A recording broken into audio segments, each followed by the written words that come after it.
Tu as certainement déjà entendu parler qu'il faut gainer. Oui, mais ok, gainer. Comment? C'est quoi? Pourquoi? Et surtout, à quoi ça sert? Eh bien, c'est tout ça que je t'explique dans cette vidéo. Premièrement, pourquoi est-ce qu'on nous dit constamment qu'il faut gainer et à quoi est-ce que cela sert? D'abord, est-ce que tu as déjà vu ce que c'était une gaine? Je te montre ce que c'est une gaine. La gaine, en fait, ça sert à comprimer au niveau du ventre, de la taille et du dos. Hop, ça comprime. Et ça aide aussi à maintenir en place ce qui déborde. Tu vois ce dont je veux parler. Et en fait, une gaine, c'est comme un mur. Comme un mur d'une maison. Dans ton corps, tu as aussi une gaine naturelle. Ce sont tes abdos, tes côtes et ta colonne vertébrale. Dans ton corps, tu as cette gaine naturelle. Ce sont tes muscles, des abdos et du dos. En fait, cette gaine, elle ne sert pas que à avoir un ventre plat ou des tablettes de chocolat.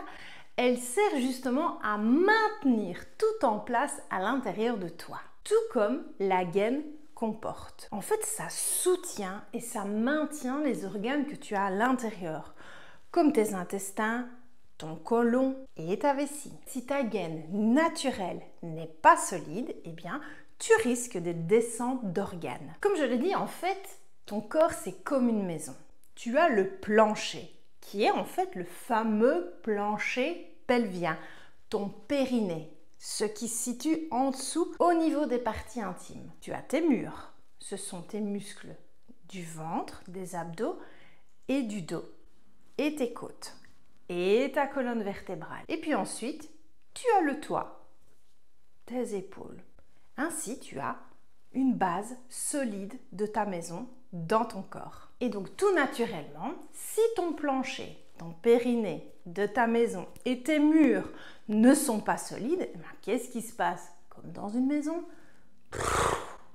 il y a tout qui s'écroule. C'est donc pour ça que ta gaine naturelle doit être tonique, en forme et solide. Ça ne sert pas que d'avoir des abdominaux ou un ventre plat, ça sert à tout tenir. Mais si ta gaine est solide, eh bien évidemment, ça va aider à avoir aussi un ventre plat et des abdos. Ok, mais comment du coup l'avoir en pleine forme? En faisant des exercices gainants, comme par exemple le fameux gainage. Mais le petit souci, c'est que beaucoup font justement des abdos ou des gainages sans réellement gainer. Oui, mais c'est du gainage, donc je gaine. Eh bien, pas nécessairement en fait. Il faut gainer. Ce qui se passe en fait quand tu fais des abdos ou du gainage sans réellement gainer, eh bien tu vas forcer plus avec ton dos, ça va te faire mal, ou avec tes cervicales ou avec d'autres parties de ton corps et te blesser du coup. Et bien évidemment, ça ne va pas renforcer ta gaine, ta ceinture abdominale. Tu le savais ça? Que faire du gainage sans gainer, eh bien en fait c'était pas efficace. Dis-moi un petit peu ça en commentaire, je suis curieuse de savoir si tu le savais. Bon alors, comment gainer du coup Julie? Comment gainer? T'as déjà entendu parler de faut gainer, gaine, fais du gainage, gaine. Ok, mais en fait, comment qu'on fait madame? Et avant de poursuivre, je voudrais bien que tu m'indiques en commentaire si tu t'es déjà posé la question justement de te dire, ok mais comment on fait? Gainer en fait c'est engager, donc solliciter tes muscles du périnée, des abdos et du dos en même temps. Pour qu'en fait, ceux-ci se resserrent et maintiennent tout en place à l'intérieur en même temps. Donc je t'explique. 1. Serrer le périnée. Pour serrer le périnée, c'est comme si par exemple tu avais besoin de faire une proute et que tu te retiens. Tu vois, tu serres. Ou quand tu es en train de faire pipi et que tu t'arrêtes. Attention à ne jamais faire quand on est réellement en train de faire pipi. C'est juste pour que tu aies le mouvement et l'image. Ou te retenir de faire la grosse commission. Et bien là, tu as serré ton périnée qui se situe entre le pubis et l'anus. Donc 1, tu serres ton périnée. C'est comme le bouchon de l'évier. Ensuite, tu vas rentrer ton nombril vers l'intérieur, comme si tu le dirigeais vers ta colonne. Et les muscles du bas de ton dos, tu vas les engager comme si tu les faisais rentrer vers l'intérieur, vers ta colonne. Donc en fait, tout se resserre vers l'intérieur, ton périnée et tes muscles du dos et du ventre. Quand tu fais ça dans tes mouvements, par exemple, ou dans tes exercices sportifs, tu vas non seulement amplifier l'effet gainant, donc d'avoir un ventre plat et d'être solide dans ton mouvement, mais tu vas renforcer aussi ton plancher pelvien, ton périnée, tes abdos et les muscles de ton dos. Mais attention, il y en a beaucoup qui font l'erreur et qui confondent gainer et serrer les abdominaux. Ce n'est pas la même chose. Gainer, c'est tout rentrer vers l'intérieur, d'accord? Et serrer, eh bien, on émet une contraction qui, elle, peut pousser le ventre vers l'avant et le périnée vers le bas. Donc, c'est très important de rentrer et non contracter et pousser. Parce qu'en fait, pousser, ça peut exercer une hyperpression.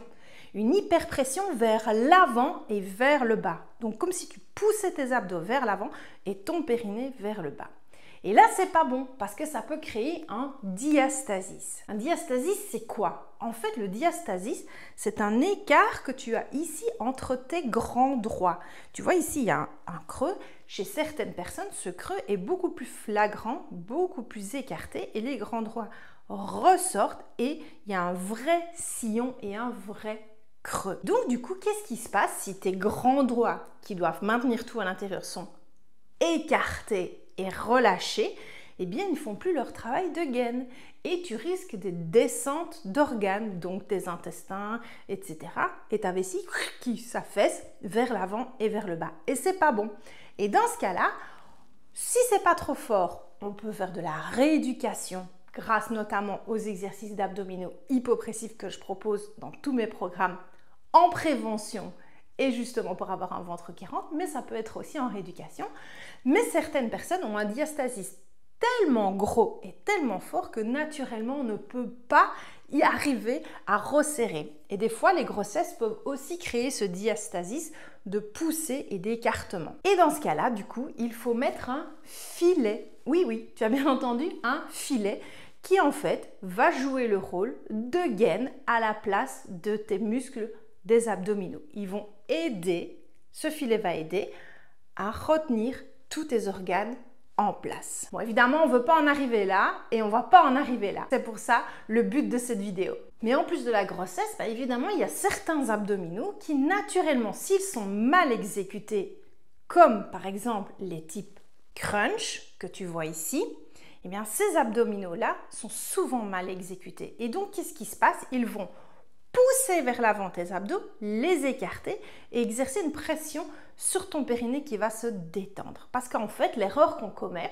c'est que comme on ne sait pas réellement bien gainer et bien maintenir tout à l'intérieur en place, ces exercices-là multiplient l'hyperpression. Et donc, on a tendance à faire quand même ces abdos de type crunch sans savoir gainer, donc ils sont inefficaces et mauvais, mais on force beaucoup plus avec les cervicales et avec le dos. Et donc, tu as souvent mal au dos ou mal au cervical quand tu les exécutes et ils n'ont pas autant d'effet sur ton ventre et même ils peuvent l'abîmer. C'est pour ça que moi, j'ai pris le parti pris de ne plus les faire et de ne plus jamais les proposer dans mes programmes en ligne depuis au moins 20 ans, depuis que je sais que c'est mauvais et que j'ai eu ma fille et que j'ai fait cette fameuse rééducation du périnée et j'ai découvert la technique hypopressive, je ne les fais plus. Parce qu'en plus, quand on les fait en ligne comme ça, eh bien, on ne sait pas être sûr à 100% que la personne va bien gainer, bien se positionner. Donc, c'est même dangereux, je trouve,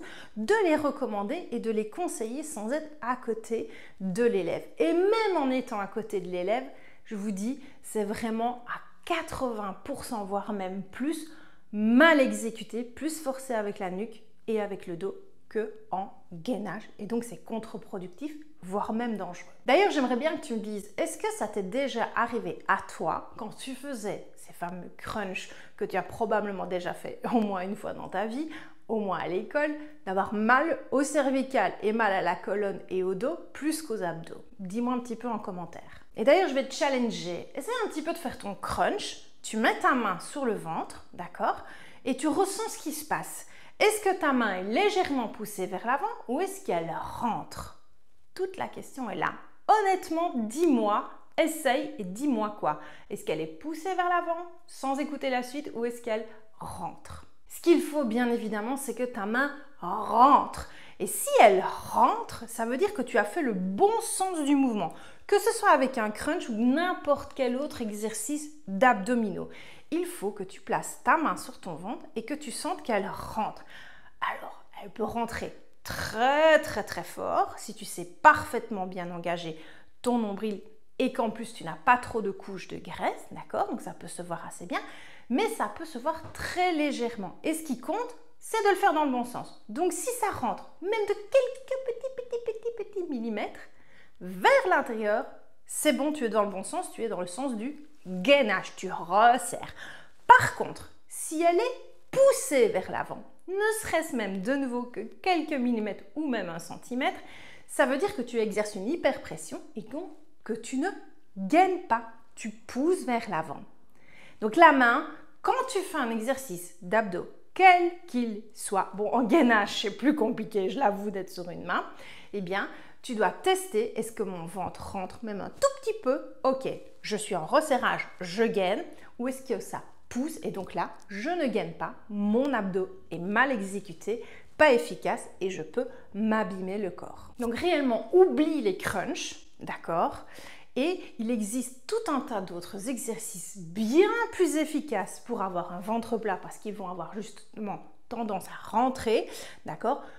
Et avoir un ventre plat et des abdos solides et une gaine solide sans abîmer ton corps. D'ailleurs, moi personnellement, je propose 2 programmes complets ventre plat et taille fine et aussi 4 programmes d'abdominaux hypopressifs, donc pour rentrer et resserrer sur ma plateforme BeFeelGood.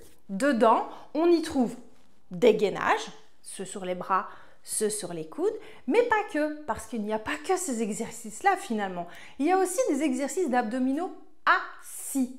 Ce n'est pas de la fainéantise, c'est même très très efficace. Et il y a aussi des exercices d'abdos debout et des exercices d'abdominaux couchés sur le dos au sol. Et tout ceci, ils vont vraiment t'aider à resserrer, à gainer, à avoir une gaine solide dans ton corps, à avoir un ventre plat et ne pas abîmer ton corps de l'intérieur. Donc voilà, tu sais à présent comment faire, à quoi ça sert et pourquoi on le fait et obtenir de top résultats sur ton corps, sur ta silhouette et sur ta santé. Bon, j'espère que cette vidéo t'a plu. Si tel est le cas, n'hésite pas à t'abonner si ce n'est pas encore fait. Active la petite cloche des notifications pour ne rater aucune de mes prochaines vidéos.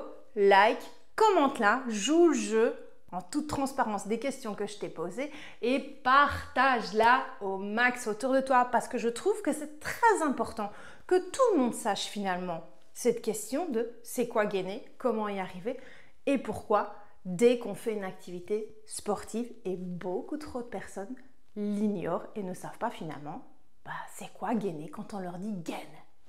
Bon allez, à bientôt pour d'autres vidéos. Bye!